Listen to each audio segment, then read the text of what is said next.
السلام عليكم ورحمة الله وبركاته. جرجرتو أشمار كفونة إلمان موك أكالي واني فيك أكاري وان إدلا دنيا رت رقمتوني بغنا قد هادان ربي الساعة أما جرتن تناني سينجي سنين جران ورو سيناتا ورماتي كياتاتان هدو تكغلتوما وني راسن جالات سنين جرا ورغانا رفتانيس كوتا سينا مني كيساني سبسكرايب لايك شير كوچون تغتنا سنين جرا ورماتي كياتاتان مو لايك يرو هندا سنين جرا وكليان تيا ولا جتشو بيسنو wanti dalagu edu omnet isa jedhamu isa dalagu eda inni asitti argamu kun testiidha. Inni kun ammoo asitti argamu kilee yookiin hanqaaquu yookiin beet isa jedhamu dura dalagee duubatti viidiyoon harkaa deebi'ee wanti asitti dabalamee jedhe sukkaara maankaa kana tokko asitti dabalee ammas deebi'ee girfaa yookiin daarsiin yookiin qarafaa afaan biyya keenyaatiin jedhamu isa daakkamaadha jechuudha. Isinitti mul'atama ta'uuna isa asitti dabalee wajjiin hanga dhumaan wajjiin turaasan jira. Bismillah.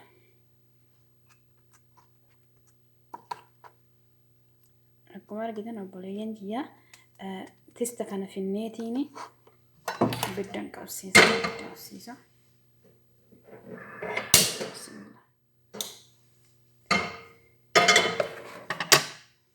Zayitiidhaan tabbafama jechuudha. Hanga zayitiin haa ho'itutti turtiin keessan hojii. Akkuma argitan obboleeyyan kiyya zayituuna inni zayituuna si godhadhe zayitii kana fayyadamuu danda'a. Inni kun ammoo isa akkanatti gara lamaan isaatiyyuu jechuudha. Waliin gahee jira. Bismillah.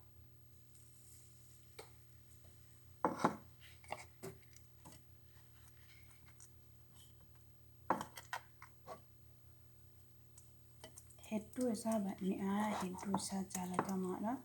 Firootni yoo jiraate jedhee fuduraa yoo jiraate kuduraa wajjin itti dabaluun ni danda'ama jechuudha obboleeyyan kiyya. Halaadha jechuudha. Halaa namni wallaalee hin jiran jedhu biyya Arabaa kan jiru halaa Arabni jechuudha. Magaalaa mana nyaataa irratti ajiina yookiin lixii irraa duqeetii irraa daakuu irraa godhanii ka'anii isuma bakka shoolee ta'uu maamatti godhama jechuudha. Mana keessatti ammoo maal akkamitti dalagaa distii kanarraa dalaga jechuudha.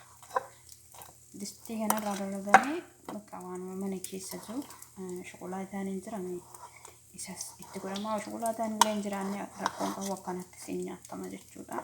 Hedduu isaa mi'aayaa hedduu isaa jaalatama jechuudha Araba biratti. Omnet jedhama maqaan isaa. Hanga xumuraa na hojii turtii keessa. Yoo isinitti mul'ate obboleeyyan kiyya akkana jira. Ibidda irratti jira jechuudha gammaa tabbafamee hin geeffamne ibidda jala isaa qannasuu qabaatanii akka hin gubanne jechuudha.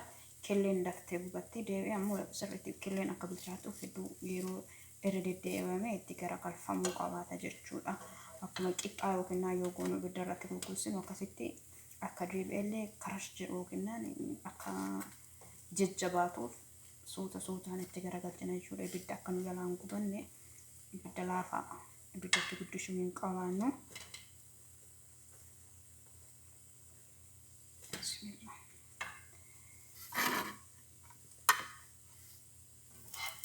Isiniin jira obboleeyyan kiyya hanga dhumaa turtiin keessan afaana. Akkuma argitan geeffamuutti jira. Obboleeyyan kiyya geeffamii kana fakkaata. Inni ammatti godhamu shokoleetii yookiin hirsh kan jedhamu.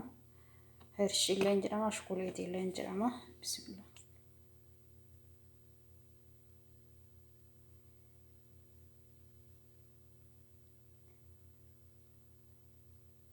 Feetan sukkaara illee daattanii gubbaa isaa irratti nasannasuu hin dandeettan jechuudha.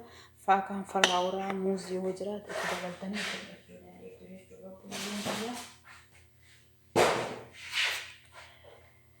akkuma argitan kana fakkaataa haala kanaan hojjetamee geeffameera. Haalataan inni itti nyaatamu bismillah.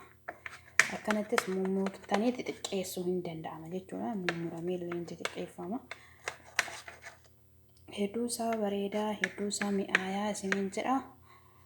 Haala salphaan haala wajjiin haala salphaan hojjennee nyaachuu dandeenya. Tistiin adiin odoo jiraate adiin irraa bareedaa isa sirriitti aadan maqaallee sirratti onni jedha. Adii irra dammoo borii kana wayya nyaataaf illee borii fayyaa namaatiif illee borii kana wayya arabni iddoo guddin ijoolletu adii jaalata malee warri gurguddaan borii kana jaalatanii dinoo kana fakkaata isin jira obboleeyyuu kiyya viidiyoon kiyya.